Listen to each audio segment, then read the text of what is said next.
नमस्कार, आप देख रहे हैं न्यूज 4 नेशन और मैं हूं प्रियदर्शन। बिहार में हो रही जातिगत जनगणना को रद्द करने की मांग को लेकर के सुप्रीम कोर्ट में दायर की गई याचिका पर सुनवाई करने से आज कोर्ट ने इनकार कर दिया है। जी हां, इस वक्त की बड़ी खबर सुप्रीम कोर्ट से आ रही है, जहां सुप्रीम कोर्ट ने बिहार में हो रही जातिगत जनगणना को रद्द करने की मांग को लेकर के जो याचिका दायर की गई थी, उस याचिका पर सुनवाई करने से इनकार कर दिया है। सुप्रीम कोर्ट ने कहा है कि इस याचिका पर सुनवाई सुप्रीम कोर्ट में फिलहाल नहीं होगी, बल्कि याचिकाकर्ता को इस मामले को पटना हाई कोर्ट में लेकर के जाना चाहिए और वे पटना हाई कोर्ट में जाए, वहां याचिका दायर करें और पटना हाई कोर्ट इस मामले पर क्या सुनवाई करती है, क्या उसका फैसला होता है, वह पटना हाई कोर्ट के क्षेत्राधिकार का मामला होगा। वहां अगर आप इस मामले की सुनवाई से संतुष्ट नहीं होते हैं तो फिर आगे की जो कानूनी प्रक्रिया होगी उसके अनुरूप आप आगे बढ़ सकते हैं। दरअसल बिहार में जातिगत जनगणना हो रही है। यह जातिगत जनगणना मुख्यमंत्री नीतीश कुमार के ड्रीम प्रोजेक्ट के रूप में देखा जा रहा है। नीतीश कुमार ने बिहार में जातिगत जनगणना कराने की मांग को लेकर के केंद्र सरकार पर भी दबाव बनाया था।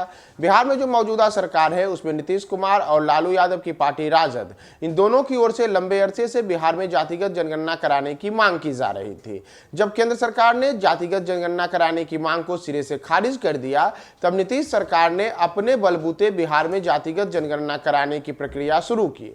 इसका पहला चरण हो भी चुका है, यानी कि पहले चरण में घरों की गिनती की जो प्रक्रिया थी वह प्रक्रिया पूरी कर ली गई है। जातिगत जनगणना का अगला चरण जो है वह अप्रैल में होगा और उसमें लोगों की जाति पूछी जाएगी, उनकी संपत्ति के ब्यौरे पूछाए जाएंगे और अन्य प्रकार के जो विवरण है उन विवरणों को लिया जाएगा। लेकिन इसके पहले इसी जो जातिगत जनगणना है इसे संवैधानिक ढांचे के अनुरूप नहीं बताते हुए 3 अलग अलग याचिकाएं सुप्रीम कोर्ट में दायर की गई थी। सुप्रीम कोर्ट में जो तीनों याचिका दायर की गई थी तो 3 भिन्न लोगों की ओर से याचिकाएं दायर की गई थी। इस पर आज एकीकृत रूप से सुप्रीम कोर्ट ने सुनवाई की और सुप्रीम कोर्ट ने कहा कि जो तीनों याचिकाएं हैं, तीनों में से किसी भी याचिका पर हम सुनवाई नहीं करेंगे। याचिकाकर्ता को चाहिए कि वे पटना हाई कोर्ट जाएं और पटना हाई कोर्ट में इसे लेकर के अपनी याचिका दायर करें, वहां इस मामले की सुनवाई हो और उसके बाद आप लोग फिर आगे बढ़ें।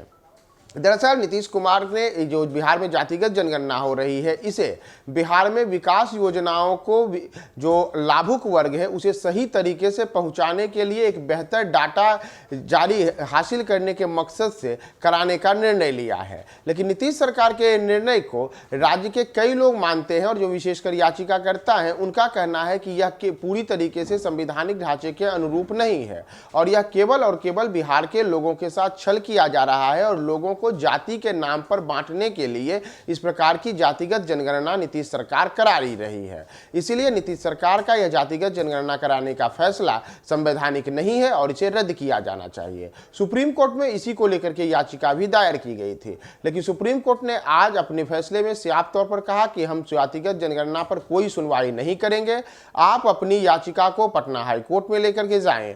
तो अब देखना होगा कि इस याचिका को अब क्या याचिकाकर्ता पटना हाई कोर्ट में लाते हैं या पटना हाई कोर्ट में वह याचिका दायर करते हैं या नहीं करते हैं, और अगर करते हैं तो पटना हाई कोर्ट इस मामले पर फिर सुनवाई कब करता है और उसमें क्या अहम फैसला पटना हाई कोर्ट की ओर से आता है। क्योंकि जो बिहार में हो रही जातिगत जनगणना एक तरीके से नीतीश सरकार के लिए प्रतिष्ठा का भी विषय है।